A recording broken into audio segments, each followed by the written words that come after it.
Good morning, welcome to Ridhima kitchen. வாங்க இன்றைக்கி நம்ம வீட்டு ஸ்டைலில் ஒரு கேப்சிக்கன் பொரியல் பார்க்கலாம்.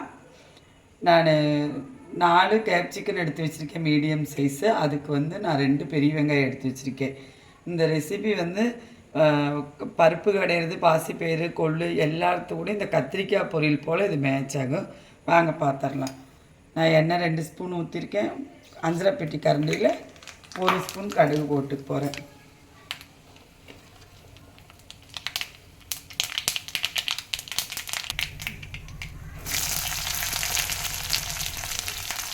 பாருங்கள், வெங்காயமும் கருகாப்பிலும் போட்டுட்டேன்.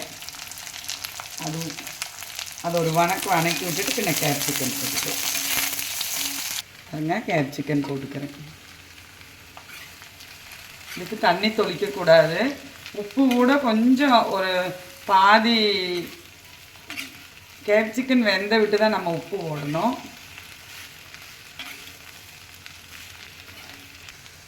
பாருங்கள், வணக்கி விட்டுருக்கேன். இல்லை நம்ம வீட்டு காரத்துக்கு தகுந்த வரமிளகா பொடி அது போட்டுக்குவேன். பாருங்கள், கொஞ்சம் மஞ்சள் பொடியும் போட்டுக்குவேன்.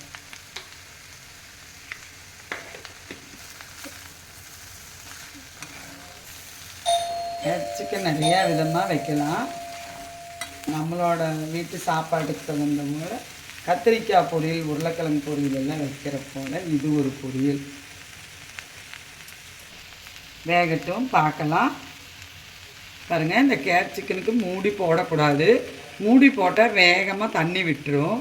இப்படியே வணங்கட்டும். மூடி போடாமையே வணங்கட்டும். இடையில கிண்டி விடுங்க. பாருங்கள், இந்த பொரியலுக்கு தகுந்த சால்ட்டு போட்டுக்கு போகிறேன். இந்த டைமு தான் போடணும். அது 3/4 பாகம் வெந்துருச்சு. இன்னும் இந்த உப்பு பிடிக்கிற அளவுக்கு 2 பெரட்டிட்டு நம்ம எடுத்துருவோம். பாருங்கள், நம்ம முதல்லையே மூடி போடாதனாலையும் தண்ணி விடலை, முதல்ல சால்ட்டு போடாதனாலையும் கேப்சிக்கன் தண்ணி விடலை. நல்லா எப்படி இருக்கு பார்த்தீங்களா? உதிரியாக இப்படி தான் இருக்க வேணும். பாருங்கள், கேப்சிக்கன் எல்லாம் நல்லா வெந்துருச்சு. நமக்கு இது போதுமான அளவு. இப்போ நான் அடுப்பை ஆஃப் பண்ணி போகிறேன். இந்த சூட்டில் ஒரு 10 நிமிஷம் இருந்துக்கிட்டு இப்போவும் மூடி போடக்கூடாது. மூடி போட்டோம்னா மறுபடியும் தண்ணி விட்டுரும். மூடி போடாமல் அப்படியே ஓப்பன்லேயே வச்சுருக்கணும். 10 நிமிஷம் கழிஞ்சு நம்ம போட்டிருக்கிற பாத்திரம் பொரியலும் சூடு ஆறுனை விட்டு எடுத்து நீங்கள் பாத்திரத்தில் போட்டிங்கன்னா கேப்சிக்கன் அப்படியே டெம்பராக கத்திரிக்காய் பொரியல் போல் தண்ணி விடாமல் அப்படியே இருக்குது. வாங்க நம்ம வீட்டில் சாப்பிட்லாம். நன்றி, வணக்கம்.